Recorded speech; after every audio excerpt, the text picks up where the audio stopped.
Hello everybody, this video is entitled Stocks Slaughtered for No Reason. I am recording this video, then I'm going on a nice walk and unfortunately tuning back in at 8 p.m. for some speech which may rattle the market. So everything is down, epic dump, Nasdaq's down, Sunday where we down quite a bit. What is going on? Some rumors that apparently some war with Venezuela or whatever. The speech of POTUS tonight, who knows what he's going to say. CPI tomorrow. The market is freaking out. The market is having yet another freak out. Yet another freak out. They've turned our market into a casino. I invested throughout the 2010s. It didn't used to be like that in the 2010s. The 2020s have been ridiculous. How many once-in-a-lifetime madness in the markets have we had in the 2020s? Remember, the date, April 2020, is the biggest intraday drop in the history of the stock market. We can't go back to the crash of 89 anymore to describe the markets. Now, we gauge the markets based on what happened in April 2020. That's what I'm going to do. It's been ridiculous. I used to say that this madness is only short term. I'm shifting. I'm thinking this madness is medium term. This madness can last for years. And so it's more important than ever if you buy stocks to be willing to hold them for years. As sailors say, if you want to buy Bitcoin, if you don't want to own it for 4 years, you shouldn't touch it at all. I'm beginning to think this about stocks. If you don't want to own a stock for 4 years, you shouldn't touch it at all because the decoupling from the fundamentals makes absolutely no sense. Like, look at HIMS today. HIMS had two very large insider buys reported in the morning. The stock dumped, and it dumped exactly the same as other stocks in other sectors that have nothing to do with HIMS, just because the correlation is down to 1. In a crisis. And even then, it is so down to 1. You look at all of these charts look the same. There's nowhere to hide. This is entirely ridiculous. So this market has been working on, is AI real? AI real? Not real. Not real. AI real? AI real. AI real. Not real. This is literally how the market is working. The market is manic depressive. And in fact, after hours, we've had Micron's Q3 results. Micron did really well. It's up 6% right now. Okay, so will AI be a thing again tomorrow? Are we going back up tomorrow because AI is a thing again? AI a thing, AI another thing, AI a thing, AI another thing. This is exactly this meme, which I found on Reddit. What is this meme? You know, oh, hey guys, I got a stock. My stock is really going to excel. It's going to excel, someone here sell, everybody sell. This guy is like, I can't take it anymore, goodbye. And they are goodbye, bye. It's ridiculous. This literally explains the market much more than any type of sense making that I try to do. And you know, this channel is a fundamental analysis channel. I try to inject sense in my choices and my picks, and I try to make sense of stock price movements. But unfortunately, we live in such wild times that you almost can't make sense of any of these price movements in the medium term. It has nothing to do with fundamentals. So let's go through some of the stocks that, you know, yet again have been unfairly punished. I mean, so let's talk about HIMS. HIMS today, they announced a nice expansion of their facility in Ohio, in New Albany. Business is doing well. 2 insiders in the morning bought the stock. HIMS, if you think a recession is coming, HIMS is supposed to be recession-proof. HIMS has nothing to do with Venezuela. Will not be impacted whatsoever with Venezuela. It has no operations in that region of the world. Nothing. Right? Guess what? It dumps. And look at the pattern of this chart. Look at the pattern of a dump, because you'll see all of the stocks have a very similar pattern of a dump. Dumped all day long. We're trading at a 0.1 on EV over GP over RG. Ridiculous. We're at 40 at a 60. This stock is just too cheap. Moving on. Look at this chart, and then look at the start of Nebius. Very similar, especially after the midday. So Nebius, what do we know about Nebius? The capacity is fully sold out. They are fully sold out. They're going to anywhere between 10x and 20x revenue next 12 months. That's their official guidance. Okay, we had very good news for Nebius as a fundamental investor.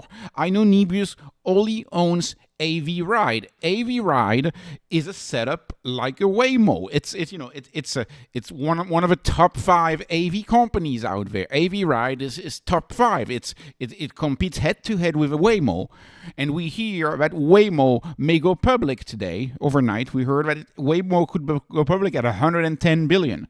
So as far as I'm concerned, if AV Ride is worth just 1/10 of the value of Waymo, shouldn't that be somehow reflected in that stock price? I mean, depending on how you look at Nebius, you could look at this company and think this company is free because of ClickHouse and because of AV Ride and what VCs may value ClickHouse and AV Ride at. It makes absolutely no sense that this former big tech company, a shell, this is what became of Yandex. Yandex was the Google of Russia. They left Yandex after Ukraine, and they created Nebius, brought a bunch of expertise, brought assets, created Nebius, and it's trading like a I don't know, it's trading like a penny stock. It makes absolutely no sense. We're on EV over GP over RG of a 0.038 on this stock. It's ridiculous. It's entirely ridiculous. Moving on to another stock. Again, look at the chart patterns. Selling all day. Selling all day. This is Sofi. An entirely different sector. Again, selling all day. And think about the drop. The drop is roughly the same. Yeah, everybody got a 5% haircut. Every risk got a 5% haircut. Sofi is firing on all cylinder. They're relaunching crypto. Finally. They will be finally in January be able to call themselves once again a one-stop shop because they will have crypto. Remember, Sofi is a lender. What do you think happens as interest rates drop? As interest rates drop, the demand for loans is going to be through the roof. And of course, a banking company like a Sofi, technically they can grow their revenue as fast as they want. It's just a matter of how much risk do you want to take in your loans. But as rates drop, they can take more risk because people feel like, the rate hasn't really changed, but it's really that risk premium that's growing. And that means he can make more loans and make the same amount of profit because the risk-free rate that is added up to the risk premium, that risk-free rate is now lower. And the delta between what it used to be and what it is now part of your profit, and you can take some of that extra profit in the default risk and taking more risks, right? And plus, Sofi has half of its revenues from fees. They're firing on all cylinders. They've been growing at more than 30% for more than a decade now. Sofi is doing very well as far as I'm concerned, and the stock, of course, is dropping. The point is not to tell you, Sofi is a little pricey at this point. I wouldn't buy Sofi at this level, but the point is, same chart. Everything's dump. If you look at Micron before their results, that is also the same chart. It's entirely ridiculous. The algos have taken over our market. Okay, moving on again. Robinhood down 3%. The chart is uncanny. It's the same chart as the rest. And frankly, I don't know if you watched the event from Robinhood yesterday, but it was pretty darn impressive, especially that AI part and the AI helping you make money. I was very impressed. I wonder how Schwab's going to be able to keep up with some of the innovations of Robinhood. Doesn't really matter. They had a great event, the 5th great event that they've had. They've launched prediction markets. Prediction markets are a huge deal. They could be $1 trillion market. Market doesn't care. The market doesn't care. And then Zeta is a stock that I've liked recently. I've talked about Zeta multiple times. Zeta has the same drop as everybody else. Nobody cares. It's all about risk off, and it is so annoying to be trading in a market like this. Let me conclude with the miners. Miners, same. The pattern, look at the pattern. The pattern of the drop is the same for all of the miners, Bitcoin miners, that is. Even though we know CleanSpark is going to have an hyperscaler deal at some point, it may be imminent for CleanSpark. You drop the same as Mara. We know Mara is working on dispatchable compute. They haven't said as much, but Mara is already so cheap in the gutters. They have dropped the same. CIFR already signed a deal with AWS Fluid Stack and Google. It's as if the value created by that deal, the market evaporated. And today we had Hut 8 sign their own 7 billion AI data center deal. Hut 8, of course, is one of the many, if not most, Bitcoin miners are turning to AI HPC. Hut 8, if you look at the pattern, we were way up initially in the beginning of the day, and they lost, 1/3 or 40%. They lost 40-ish% of their gain of the day. Actually more than that. Actually half. They lost about half of their gains that they had in the beginning of the day, just because the market decided that it was a risk-off day, and it decided to trade all of these stocks as a basket and entirely ignore the fundamentals. So this is very frustrating. If you're a fundamental analysis channel and you look at this and you see the market entirely ignoring the fundamentals, entirely selling things off on a whim, I don't know what's going on. And for strategy, I made a strategy video 2 hours ago. I spoke too fast. Turns out strategy underperformed. It didn't overperform. It underperformed Bitcoin. So we had a bad day after all at strategy. So anyways, it's really awful. And you know what's the most awful about this? And of course, by awful, I mean it's a buying opportunity. But let's face it. I mean, ever since October 10th, 10/10, we've had opportunities to buy. We've had deals. It's like at some point I don't trust this market. How can you trust this market when good news just makes you go down as much as bad news? Like no news, good news, bad news, you just go down. How can you trust this market? I've had issues trusting this market because it doesn't work the way it used to work. But anyways, over the long term, I'm supremely confident we'll be fine. Over the medium term now, I'm thinking this, 2026, if we continue with this madness, the key is going to be more than ever. Let's not get shaken out. That's always going to be the key. Let's not get shaken out. But anyways, the more frustrating thing for me, for a channel named Beat the Denominator, is that what are they selling for? Well, they're selling for fiat. They're selling for the past. Fiat will be printed into oblivion. We start easy. We have a starter pack, 40 billion a month. They print it digitally. He told, I don't know why people always want to buy dollars when you literally have the head of the Fed explained that they don't technically print it with paper, they print it digitally.